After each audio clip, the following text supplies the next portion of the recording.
What happened before, during and after the elections in Tanzania was regrettably no surprise. This was not an irregularity, but the systematic destruction of democratic competition. These elections were marred by state-sponsored political repression, targeted abductions and manipulation. The outcome was decided well before the 29th of October. It began with the suffocation of civic space and the silencing of free media.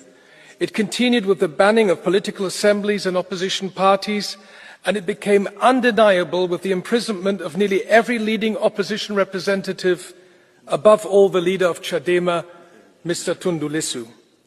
For nearly 250 days, my personal friend Tundu Lissu has endured solitary confinement, possibly facing a death sentence simply for demanding free and fair elections. But this is not just about one individual fate. This is the textbook example of how an authoritarian regime weaponizes the law to eliminate its opponents. On election day and the hours that followed, the regime showed its true colors when the internet was shut down, when protesters were beaten, shot, abducted and jailed.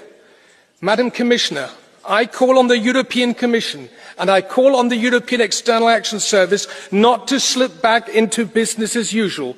I will spare you the diplomatic language used in recent statements, but the tone was certainly not as clear as it should have been.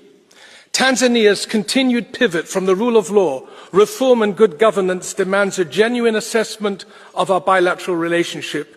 Colleagues, if we truly stand for democracy and human rights, we cannot stop at words. Let us use every tool at our disposal to hold those in power accountable.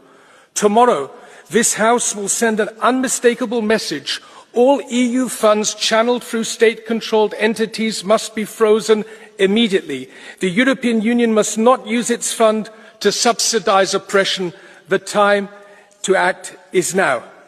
All political prisoners must be released immediately and with no conditions. Urgently required is an independent and credible investigation into all killings, abductions and enforced disappearances. The great people of Tanzania, they deserve new, free and credible elections. Thank you, and free Tundu Lissu now.